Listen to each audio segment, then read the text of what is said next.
भक्ति वाले स्थान पर संतन हमारा गहना, हम संतन से बड़ियाई पूरब लिखिया पाई।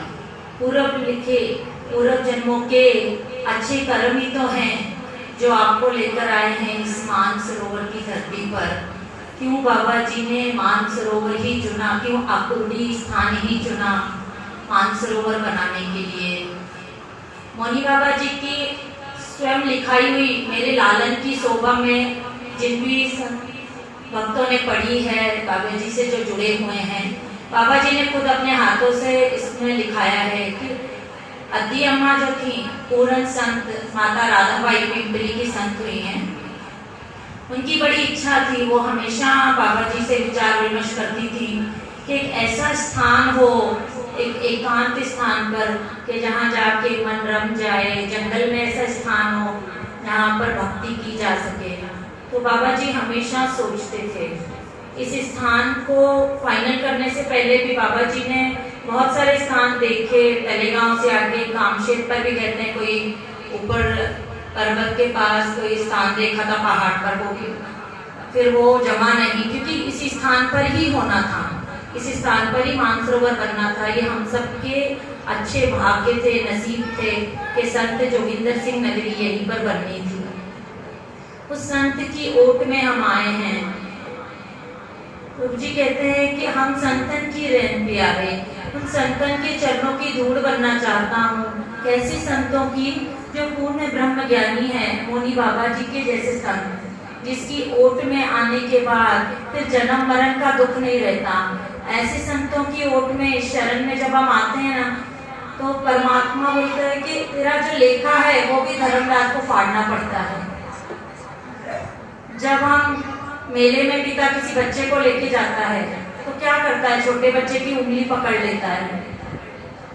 बच्चा भले उंगली छोड़ दे लेकिन पिता उसकी उंगली नहीं छोड़ता। ऐसे ही संत हमारा साथ कभी नहीं छोड़ते। कब? जब हम उनकी पूर्ण शरण में आते हैं। जब बच्चा क्या करता है, मेले में जाता है, पिता को पता है कि वो कैसे न कैसे हाथ छुड़ाएगा। मेले की जो रौनक है ना, वो बच्चे को मोह देती है। ऐसे ही सांसारिक बातें, जब हम संसार में आते हैं तो संसार के रंग जो हैं, माया, मोह, क्रोध, काम, क्रोध, इसमें बह जाते हैं। लेकिन पिता क्या करता है? झूले देखेगा, बच्चा इधर भागेगा, रौनक देखेगा, गुब्बारे लेने भागेगा, लेकिन पिता उसकी उंगली नहीं छोड़ता। लेकिन बच्चे को भी एक बात तो पक्की रहती है कि अगर मैंने पिता की उंगली छोड़कर मैं मेले में खो भी गया तो पिता मुझे जरूर ढूंढ लेगा। ऐसे ही हमें पता है कि जब हम संत की शरण में आए हैं तो हम काम, क्रोध, लोभ, मोह, अहंकार के विकारों में पड़ भी गए, फिर से आके क्षमा मांगी तो पूर्ण संत, पूर्ण ब्रह्म ज्ञानी हमें जरूर क्षमा कर देंगे। लेकिन इसका ये मतलब नहीं है कि हम रोज गलतियां करें और रोज बाबा जी से आके माफी मांगे। ऐसा करने से क्या होगा? वही गलतियां रिपीट करते जाएंगे तो मैल तो जमती जाएगी, तो वो मैल कहाँ उतरेगी? इसीलिए रोज साथ संगत में आना जरूरी है। बिन भागा सत्संग ना लगे, बिन संगत मैल भरीजे जियो, ये गुरबाणी कहती है कि संगत के बिना तो विकारों की मैल जमी ही रहेगी। एक सेवक ने पूछा गुरु से एक बार कि क्यों जरूरी है कि मैं 2-3 दिन मैंने स्नान नहीं भी किया तो क्या हुआ, मैं मन से तो जुड़ा हुआ हूँ ना। तो संतों के पास सब बातों को समझाने की युक्ति होती है। तो उन्होंने कहा ठीक है, तेरी इस बात का जवाब भी दे देंगे। बाद में संत ने उसको बोला 2 दिन तक आश्रम में झाड़ू नहीं लगाने के लिए मना कर दी सबको, कोई भी झाड़ू नहीं लगाए। तो सब सेवादारों ने झाड़ू नहीं लगाई। तो 2 दिन के बाद जब ये बाहर से आया, जो सेवादार जिसने सवाल किया था, तो उसने देखा इतना सारा कूड़ा करकट जमा हुआ पड़ा हुआ है। सबके ऊपर गुस्सा करने लगा कि कैसे आप लोगों ने आश्रम को इतना गंदा रखा है। तो संत ने बोला फिर क्या हुआ, नाम जपना तो चल रहा है, सब कुछ काम चल रहा है, अगर झाड़ू नहीं भी लगी तो क्या होगा? तो कहने लगा मन नहीं लगेगा ना, ये कूड़ा करकट के बीच में बैठकर हम नाम कैसे जपेंगे? तो संत ने कहा यही तेरी बात का जवाब है। जो सवाल तूने किया था कि रोज स्नान क्यों जरूरी है, तन की मैल जो है वो स्नान से जाती है और मन की मैल सिमरन से जाती है। कर स्नान सिमर प्रभ अपना मंतर भय अरोगा। गुरबाणी में लिखा है, कोट विघन लाथे प्रभ सरना प्रगटे भले संजोगा। जब तू स्नान करके सवेरे प्रभु की आराधना में जुड़ता है, तेरा मन और तन दोनों आरोप होते हैं।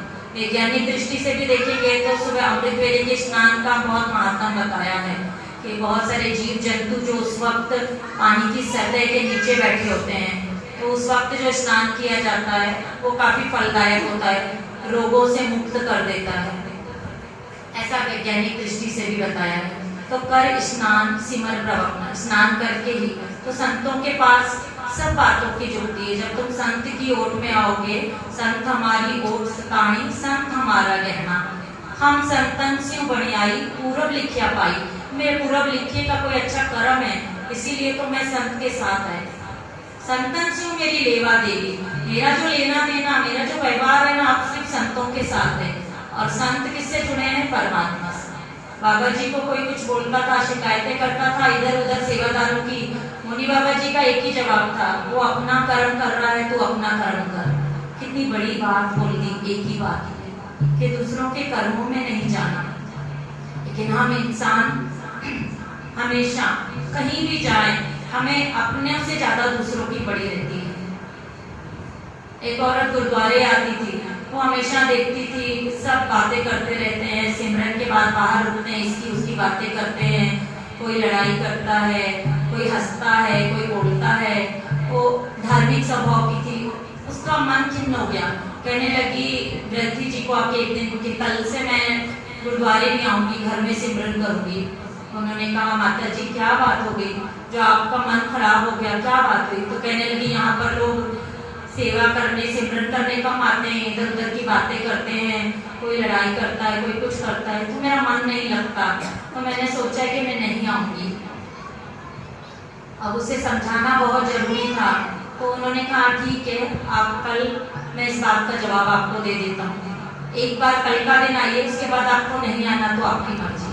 दूसरे दिन वो आई, तो उन्होंने उसे एक लोटे में पानी भर के दिया, बोला ये जल है, ये जल लेके पूरे गुरुद्वारे की परिक्रमा कीजिए और इसमें से एक भी बूंद जल की गिरनी नहीं चाहिए, इतना ध्यान रखिए। तो वो माता ने जल का लोटा हाथ में लिया और पूरे गुरुद्वारे की परिक्रमा की। पूरे गुरुद्वारे की परिक्रमा करते करते जब वो आई 15 मिनट के बाद, तो बहुत खुश थी। तो बोले कि आपने क्या देखा क्या वहाँ पर निशान साहब के पास वो भाई साहब रुके थे, फलाने का नाम लिया? तो कहने लगी नहीं। फिर दूसरे का नाम लिया कि वो सरोवर के पास रुके थे, कहने लगी मैंने नहीं देखा। बोले क्यों नहीं देखा? बोले आपने मुझे बोला था ना कि एक बूंद जल की लोटे से गिरनी नहीं चाहिए। तो मेरा पूरा ध्यान जो था वो इस लोटे के जल पर और लोटे पर ही था। मैं इसे इतनी सावधानी से पकड़ के चल रही थी कि मेरा ध्यान आसपास कहीं नहीं गया। तो बताया महात्मा जी ने कि यही तो तुम्हारे सवाल का जवाब है। जब आप गुरुद्वारे में आते हो तो सिर्फ तेरे और गुरु के बीच में तीसरा आना ही नहीं चाहिए। दूसरा क्या कर रहा है, किससे बात कर रहा है, तू क्यों अपना कर्म खराब करता है? कबीरदास जी कहते हैं ना, जो करेंगे सो भरेंगे, तू क्यों भय उदास, तू क्यों उदास होता है दूसरों को देख देख कर, तू क्यों मन खराब करता है? क्योंकि तेरे साथ तो वाहिगुरु की ओट है, तेरे साथ तो संत हैं, तो फिर तुझे क्या करना है किसी के कर्मों में जाकर? तू सिर्फ अपने कर्म से मतलब रख। नाम सिमरन के लिए आया है, सिमरन कर। सेवा के लिए आया है, सेवा कर।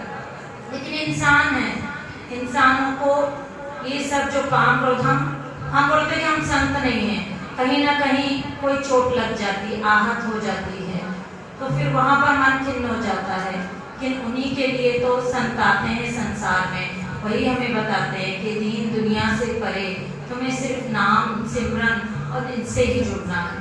संतों के पास सब बातों की जुड़ती है।